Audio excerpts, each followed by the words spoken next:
I hope you have felt the heart-pounding butterflies in the stomach of falling in love. It's really one of the best experiences we have in this world, and sometimes it's so good that people hope that happiness will last for a lifetime. But finding a love story that ends happily ever after these days seems harder than ever, and it's partly because society gives us the wrong instruction on how to find it.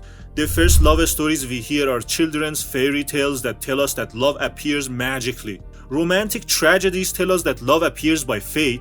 You probably can think of a friend who seems to lose all capacity for reason when it comes to their love life. So it can happen to the best of us. This leaves us with a confusing problem. On the one hand, falling in love is one of the best experiences that we can have emotionally.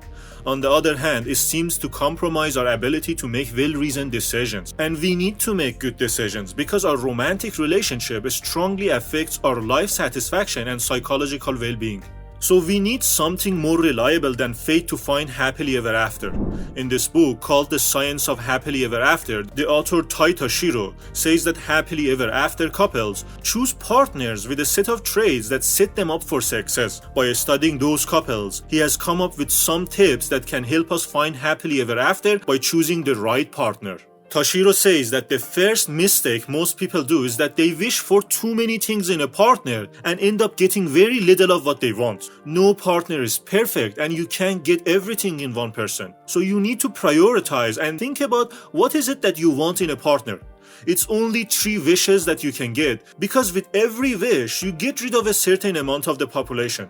Let's say you are in a room with 100 bachelors randomly selected from the population.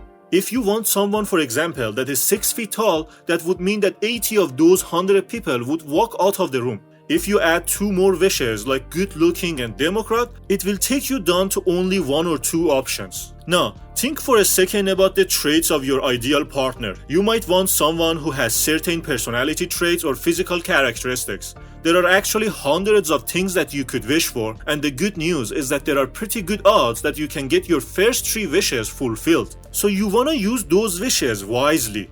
Science can help us in this regard because it can tell us the relative value of certain traits compared to others when it comes to long-term satisfaction. Things like kindness are obviously more valuable than things like physical attractiveness or wealth. That sounds like common sense, but when you watch what couples actually do when selecting a partner, they choose on looks and money as 2 of their 3 wishes. Now, there is a really low return on investment if you want to think about it that way. One thing that is great to look at is personality traits. These traits are very stable across the lifespan, and they can also strongly predict satisfaction in a marriage.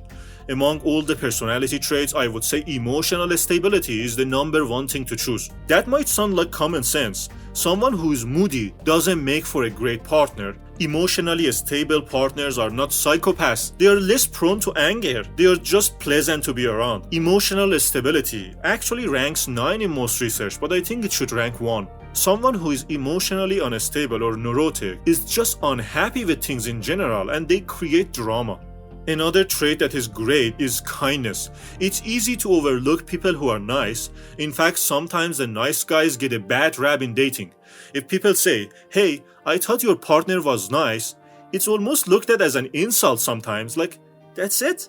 But partners who are kind, they care more about your perspective. They are more likely to understand you. They are not gonna approach the relationship as a zero-sum game, that if I give you one, you give me one. They just trust that they can give freely, and in the long run, you can give freely back. Now let's look at what happens when people wish well. Maybe for these traits instead of looks, money, or something else that doesn't predict well. Average couples, as you can see, lose almost half of their relationship satisfaction over the course of 13 years. The couples that choose poorly will lose 80% of the satisfaction in the same period. But if couples wish well and wisely, as you can see, the decline in relationship satisfaction is very small, and they set themselves for a long and happy marriage. Think about your ideal partner and the traits you want him or her to have. What are your 3 wishes?